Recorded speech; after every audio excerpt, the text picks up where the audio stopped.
Namaku Maria. Aku bukan siapa-siapa, hanya seorang istri dan seorang ibu. Aku tak punya gelar tinggi, tak punya warisan, tak punya pengaruh.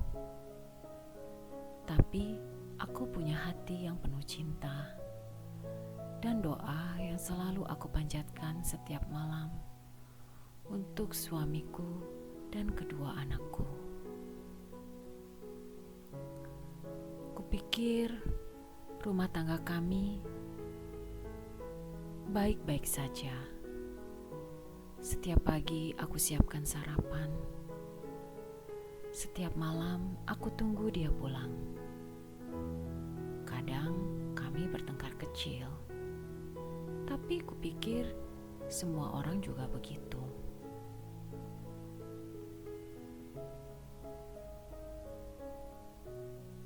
Kupikir cinta kami cukup kuat, tapi ternyata aku salah.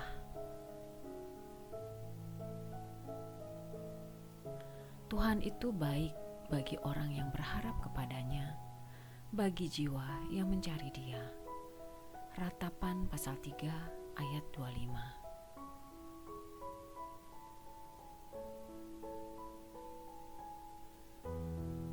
Hari itu ia pulang dengan wajah datar, duduk di kursi rotan yang sering kami duduki berdua.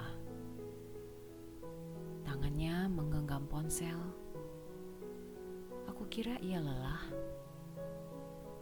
tapi kalimat yang keluar dari mulutnya membuat nafasku berhenti. Aku sudah menikah lagi, Maria. Aku menatapnya, tak percaya. Kupikir itu lelucon, tapi ia menghindari mataku, diam, lalu bangkit, meninggalkan aku yang terduduk di lantai. Anak-anak datang menghampiri. Mereka tidak mengerti, tapi mereka tahu mamanya sedang patah hati. Aku tak menangis saat itu, hanya diam, beku. Dunia ini seakan gelap dan sunyi, seperti malam tanpa bintang.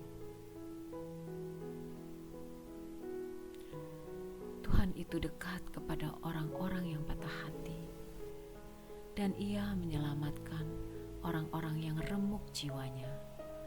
Mazmur pasal 34 ayat 19.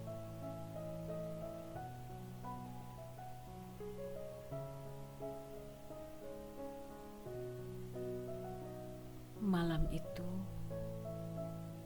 aku tidur sendiri untuk pertama kalinya setelah belasan tahun. Aku dengar detak jam dinding. Hujan turun pelan di luar jendela. Tanganku menyentuh sisi ranjang yang kosong. Aku menangis diam-diam. Aku tanya pada Tuhan, kenapa?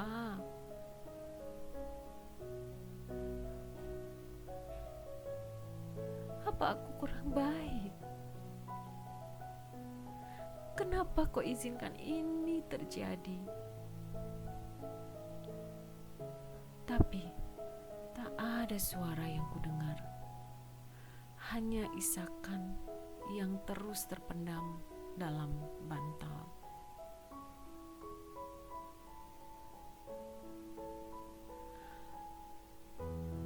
Maria teringat pada Mazmur pasal 55 ayat yang ke-23. Serahkanlah khawatirmu kepada Tuhan, maka Ia akan memelihara engkau.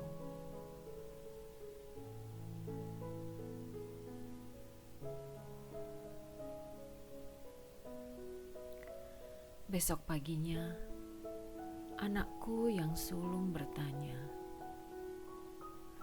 "Ma, Papa kemana?" Aku tak bisa jawab, hanya memeluk mereka erat-erat.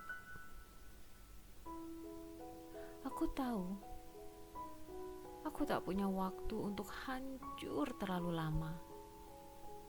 Mereka butuh aku. Mereka butuh makan. Mereka butuh sekolah.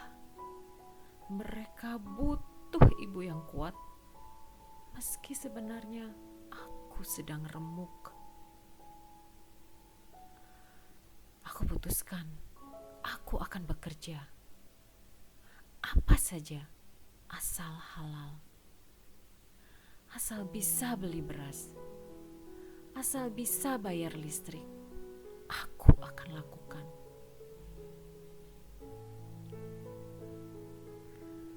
Maria kembali teringat pada Filipi pasal 4 ayatnya yang ke-13. Segala perkara dapat kutanggung di dalam Dia yang memberi kekuatan kepadaku.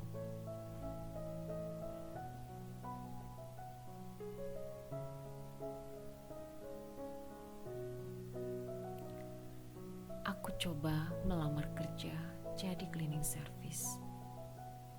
Ditolak. Katanya aku sudah terlalu tua.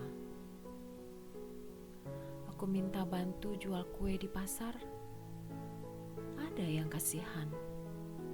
Ada juga yang mencibir. Tapi aku tak peduli. Aku harus bertahan. Tanganku kapalan, badanku sakit. Tapi setiap malam, aku tetap berlutut. Tuhan, aku tidak sanggup. Tapi Engkau sanggup. Aku percaya. Kau lihat air mataku. Dan setiap kali aku hampir menyerah, aku ingat 2 pasang mata kecil yang selalu menungguku pulang. Orang-orang yang menabur dengan mencucurkan air mata akan menuai dengan bersorak-sorai. Mazmur pasal 126 ayatnya yang ke-5.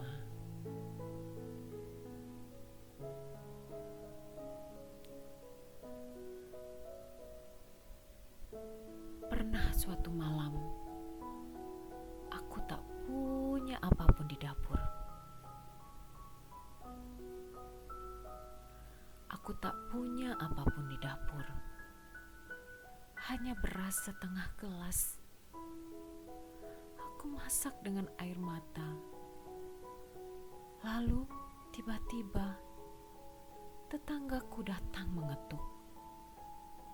Ia bawakan sayur dan telur. Katanya, "Saya masak lebih, Bu Maria, buat anak-anak." Aku tahu, itu bukan kebetulan. Itu Tuhan. Tuhan menjawab doa-doaku lewat tangan manusia. Saat anakku sakit, aku panik. Tapi teman gereja datang membawa obat. Saat aku kehabisan uang sekolah, ada saja yang bantu. Satu demi satu, langkah demi langkah, Tuhan tak pernah tinggal diam.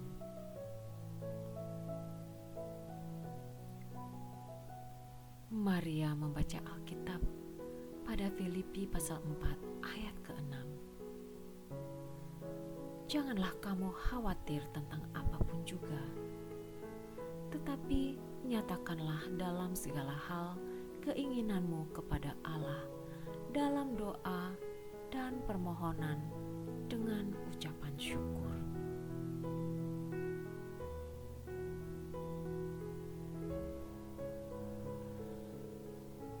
Anakku yang sulung mulai pelayanan di gereja. Ia main musik dengan penuh semangat. Yang bungsu setiap malam doakan aku sebelum tidur. Mereka tumbuh bukan dengan kemarahan, tapi dengan iman. Aku belajar pengampunan itu bukan karena dia layak, tapi karena aku memilih untuk sembuh. Dan Tuhan menumbuhkan kekuatan itu di dalam hatiku. Sekarang aku lihat mereka dan aku tahu Tuhan tidak izinkan air mataku jatuh sia-sia. Maria teringat pada firman Tuhan pada Yesaya pasal 40 ayatnya yang ke-29. Ia memberi kekuatan kepada yang lelah dan menambah semangat kepada yang tiada berdaya.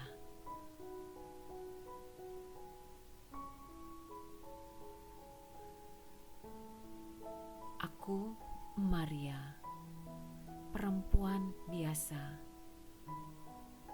ditinggalkan, dihianati, diabaikan. Tapi aku tidak hancur, karena ada pribadi yang selalu berjalan bersamaku. Tuhan Yesus tidak pernah sekalipun meninggalkanku. Di saat semua pintu tertutup, Dia buka jalan. Di saat semua orang menjauh, Dia mendekat. Jika kamu hari ini sedang merasa sendiri, aku ingin kamu tahu, kamu tidak sendiri. Seperti tertulis pada Yeremia pasal 29 ayatnya yang ke-11. Karena aku ini mengetahui rancangan-rancangan apa yang ada padaku mengenai kamu. Demikianlah firman Tuhan, yaitu rancangan damai sejahtera dan bukan rancangan kecelakaan, untuk memberikan kepadamu hari depan yang penuh harapan.